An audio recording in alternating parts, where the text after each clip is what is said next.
All right. So welcome to the Temple of Mott Ceremonial Witchcraft, one of our monthly free classes. And this month, we are going to talk about magical alphabets.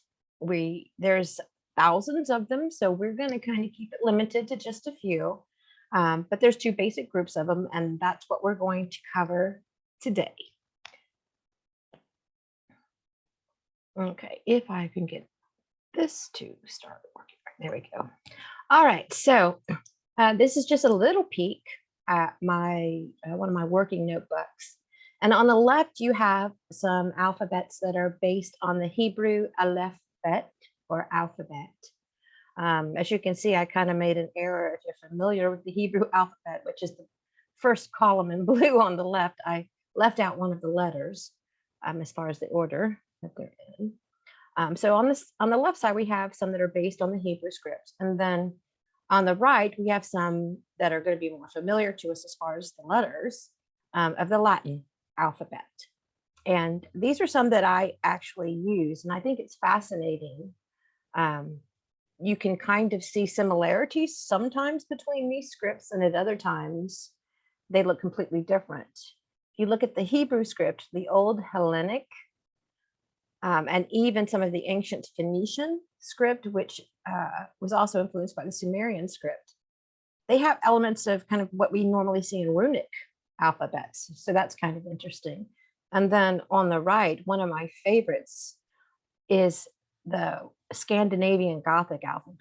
It is gorgeous. However, it is not conducive necessarily to sigils. So we're going to kind of cover how these can be used as well, from sigils to seals and etc. And we're going to stay focused on the Hebrew and the Latin. So most angelic magic, and of course the medieval mages from John Dee on, used the Hebrew alef-bet for their angelic work. And it reads from right to left. So it's obviously different from our Latin alphabet. And one of the most common alphabets is the angelic alphabet or the celestial alphabet.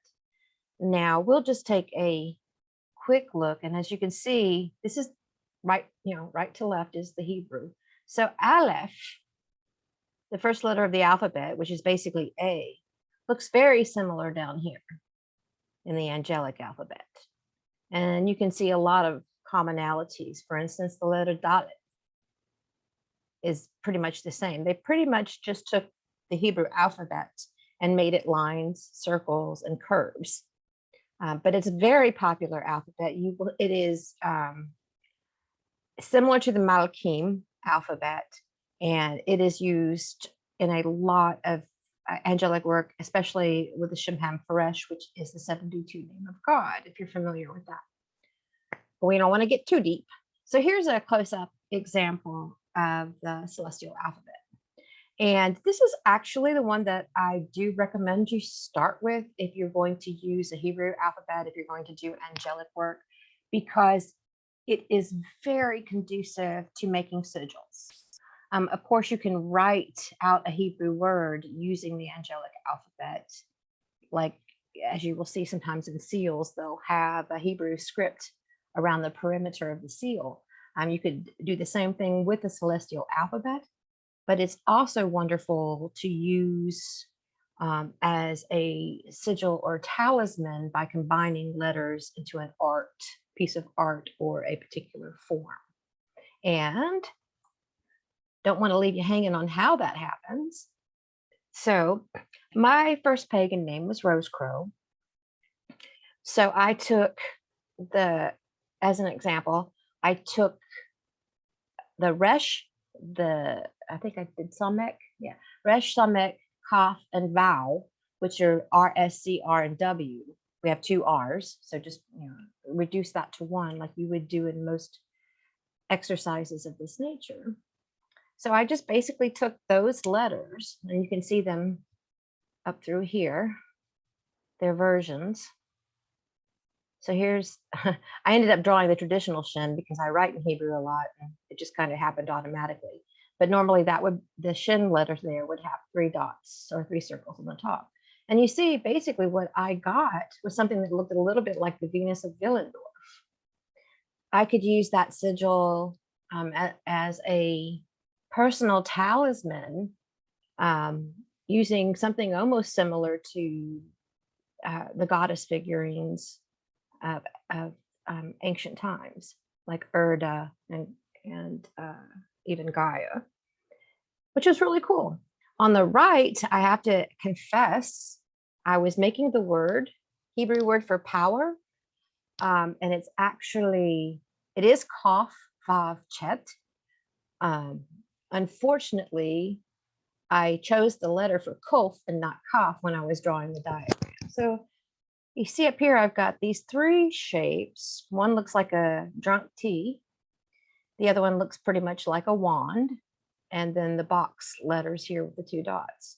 And there's several ways. An example one, it could be seen as, you can make a talisman that just used the symbol like 1 or 2 to begin with. And you would know what it meant. It's reducing the concept of power to an image.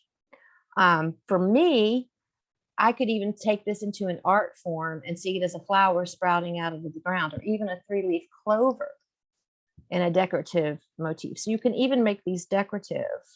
They don't have to be perfect like the letter. The whole idea of making a personal sigil is to put some personal energy into it.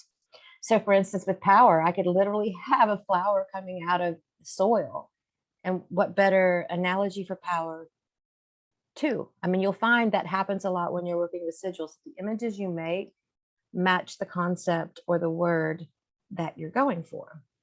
So these are two just kind of simple examples, but that's why I do recommend the Celestial alphabet, as it is so easy to use. Okay, and put that down. And I just wanted to show you some examples, because here on this screen, on this slide, we do have some examples of both Hebrew and Latin. If you'll see, we've got two alphabets. The number 5 there on the bottom left is Apollonius of Tyana. And if you're familiar with occult literature, you're probably familiar with him. So here we have a Latin script and his alphabet, Magickal Alphabet for that. And these are fun to work with, but like I said, as far as doing any kind of sigil work, they're a little bit unwieldy. And you would want to use this as maybe a phrase around the outline of a seal. And then if you look at the top right, that is one of Apollonius's Hebrew alphabets. And that would probably be a little bit easier to work with. But you see, they become more artistic. So each person creating these magical alphabets has put their own energy into it. And I particularly like that Gothic alphabet, which I showed you earlier, which is number 6. And that Gothic alphabet is beautiful to use if you're making any kind of Runic or Nordic kind of energy, seal or talisman. There's so many to choose from. But like I said, Celestial, start there. It's a good one for the Hebrew. And so let's talk a little bit more about Latin scripts. This is probably the most used and famous of the Latin scripts. Famous might not be the appropriate word, but the Theban alphabet is actually sometimes called the witch's alphabet. So you've probably seen it, and it is beautiful. And it is so beautiful to write out a spell in Theban. It is absolutely gorgeous. And one of the reasons for doing that would obviously be to make a more magical impact, a more non-verbal type of connection with whatever you're making, whether that's a talisman or a sigil. The Theban alphabet is absolutely beautiful. And this is from Omniglot, because they're still a little unsure of the real history behind the Theban alphabet, but it was first published in 1518 in a work by Trithemius. And he attributed it to Honorius of Thebes, and that's how it got the Theban moniker. But it's very popular in Wicca. And it served when it was still not as well known. Thanks to the internet, it's a lot more widely known and probably not as powerful as far as the secret element or the making it impossible for somebody else to read. Those days have kind of gone by, and we'll talk a little bit about that. But it is great to use for your witch work, for your spell work. I like to write some of my say spells. In other words, where I write down on a piece of paper my spell and then burn it. That is a great way to use the Theban alphabet.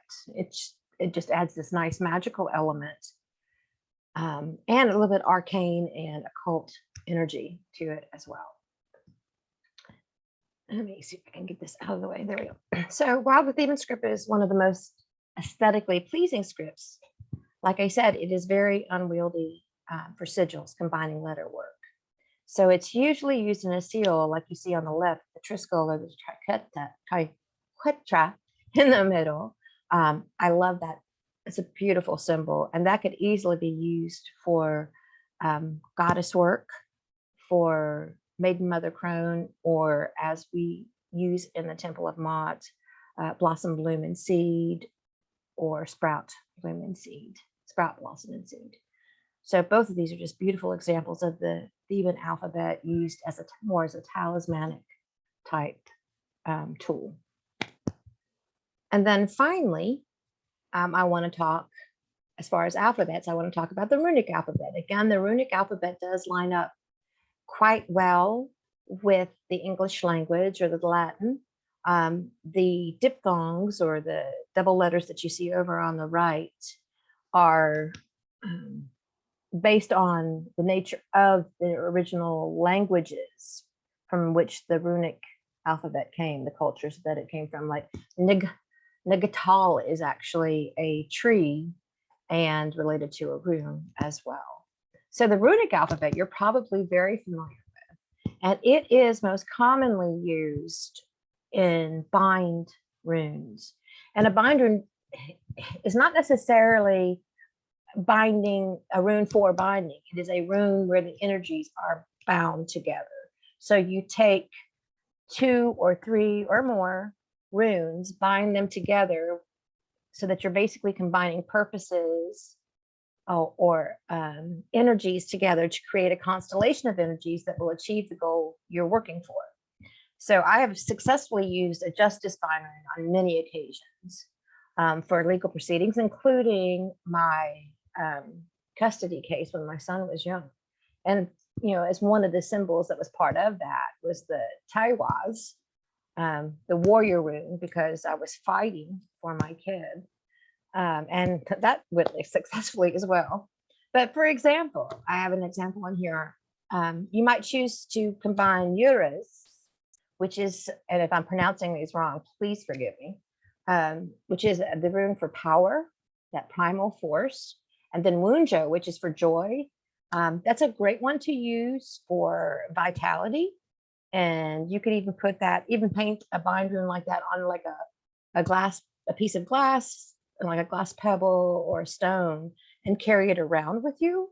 And I do think it's important to always empower your sigils, no matter whether they're Hebrew, Latin, Runic. I often use a full ritual with invocations to make sure that I'm imbuing, whether it's a sigil, a talisman, a seal, with the energy and the purpose that I intend.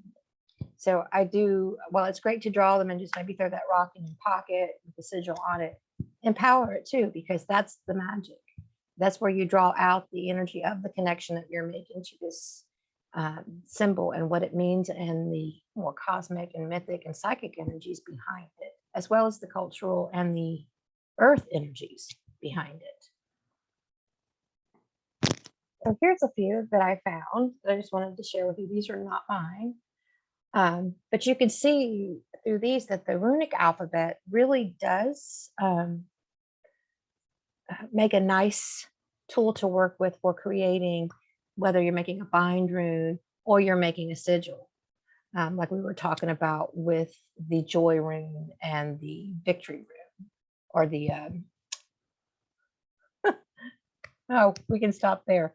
Victory rune, I think it was. Anyway, so you see, like, yeah, the love rune for women. Now, these are all made by somebody else, and that's cool. It's really powerful when you do it yourself. And so my suggestion is going to be, if you're going to use the Hebrew alphabet, then use the celestial alphabet. And if you plan to use the Latin alphabet, you might want to start with the Runic alphabet, as it is very conducive to sigil work, to combining elements of energies together based on the independent letters, and then coming up with this constellation of energy that either will activate or protect, or whatever your purpose for creating it is. And I've got some of this whited out instead of blacked out. This is something I heavily encourage you to do. Create your own magical alphabet. Now, this is one of my older ones, but I still use some of the letters.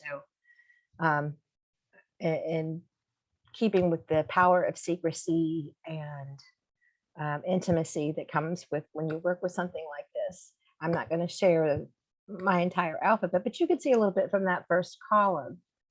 And I highly encourage this. So what I did is I just took some sigils that are fun to draw with, and I try very hard to make them so that I can use them for sigils as well as for inscriptions, depending on what I'm working on. So for me, I don't want to get too complicated too complicated with the shapes. I even come up with symbols or symbols for the numbers. So just something to consider in your own personal work. This is so much fun, first of all. And this, create your magical alphabet. Something I highly encourage is when it's something that you've created, seal it up. You can even seal it with wax once you have it committed to memorization. Seal it up, put it in a magic box, and leave it unopened. Unless for some reason you forget how to use your own alphabet. But I do heavily encourage this practice. It does take time. It does take a certain amount of discipline, and it does take a little practice and exercise till you remember all your letters. And as you'll notice on the last few letters under the Z, I also, the diphthongs in the English language, like sh, the, ch. I wanted to have symbols for those that would make it easier when I was trying to write a sentence in the English language. So just something to consider. It will enhance your magical practice. It will definitely put a very personal touch on what you do. And so what I might use a magical alphabet of my own for is my personal shadow work. When I'm doing my own personal protection work, if I feel like I especially need it, and I need it to have my particular signature of energy. So all kinds of ways that you can use magical alphabets, runic alphabets, the Theban alphabet in your magical practice. And I just kind of wanted to give you an overview of the more popular ones that you might come across, and encourage you to start small. For instance, if you're going to use the Hebrew alphabet, the interesting thing is that most angelic names have 3 core or root letters. And then they'll have Yod Aleph Lamed or Aleph Lamed, which is just the of God portion. Angels' names are always these letters and then of God. So if you take those first 3 letters, 2 or 3 letters of an angel's name, and make your own sigil using the celestial alphabet, that's a good way to get started if you're interested in angelic magic. And if you're interested more in the animistic witchcraft folkloric approach, I heavily encourage you to use not only the runic alphabet, but to study the runes, to understand their meanings, so that when you're making either a power sigil, a bind rune, or even writing an inscription, that you understand the energies that you're bringing together by adding these letters together. And with that, we can close with the concept that originated in my study when I was working with the Hebrew alef-bet for the first time, is that these are sacred intelligences. The Hebrew tradition teaches that the letters of the Hebrew alphabet are the building blocks of creation.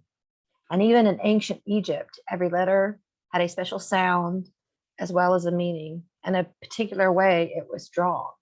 So they have a lot of energy in it, but any alphabets can be sacred when you use it in that manner. And I like the idea. I mean, words are spells, spells are words. So every alphabet has the potential for magic. It has the potential for connection to cultural energies, to a more collective unconscious type of energy. So they're great to use in your work, whether you are a hardcore ceremonial magician doing angelic work, or you are an animist, traditional witch or Wiccan. They are also wonderful because they give you a chance to be creative. And there's nothing more powerful than using something you created in your magical work. All right, so what I'm going to do right now, close this thing out. I am going to stop the recording. I want to thank you all for participating today. What I'm going to do now, I'm going to stop the recording. I'm going to put up the celestial alphabet again and see if any of y'all would like to try creating a little sigil of your own. If you've got pen and paper, we'll try that now.